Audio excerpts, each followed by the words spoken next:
이번 5.18 기념식에는 국민의힘 소속 국회의원 대부분은 물론 정부 강요와 청와대 인사가 대거 참석했습니다. 역대 보수 정권에선 볼 수 없었던 광경인데요. 지난 대선부터 이어진 호남 공약이 지방선거를 앞두고 더욱 가속화하는 행보로 풀이됩니다. 중요한 건 진정성과 실천 의지입니다. 한신구 기자의 보도입니다. 임을 위한 행진곡을 제창하는 윤석열 대통령과 국민의힘 국회의원들. 합창과 재창 여부를 놓고 논란을 빚었던 과거 보수 정권 때와는 사뭇 다른 모습입니다. 이번 5.18 기념식에는 국민의힘 소속 109명 국회의원 가운데 사실상 대부분이 참석했고 새 정부 장관들과 청와대 참모진까지 여권이 총출동해서 광주 정신의 계승을 한 목소리로 외쳤습니다. 5.18 정신은 특정 정치 세력이나 특정 정당의 전유물이 결코 되어서는 안 됩니다. 지난 대선부터 이어진 호남 서진 공약을 2주 앞으로 다가온 지방선거 국면에서 더욱 가속화하는 행보로 읽힙니다. 그렇지만 새 정부 인선에서 광전남 인사가 배제되고 국회에 제출된 첫 추경안에도 지역 SOC 예산이 대폭 삭감되는 등 호남 소외 우려는 여전한 상황입니다.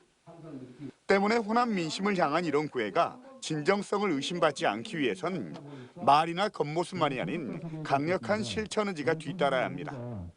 그 단초는 지난 1987년 이후에 35년 동안 미뤄져 오고 있는 5.18 정신의 헌법 전문 수록인데 민주당은 하반기 원구성 때부터 서두르겠다고 밝혔습니다.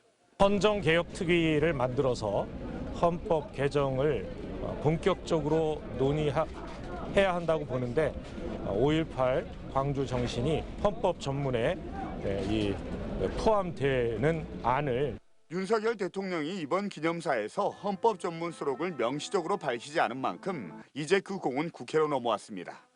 국민의힘 역시 헌법 전문 수록에 긍정적, 전향적 자세를 강조하고 있기 때문에 구체적인 후속 조치가 반드시 뒤따라야 합니다.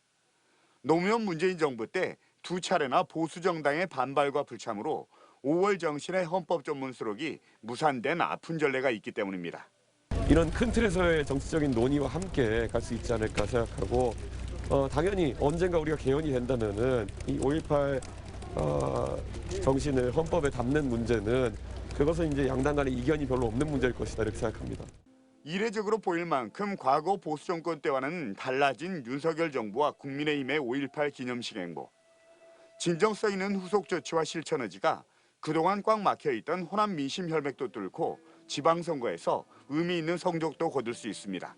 MBC 뉴스 한신구입니다.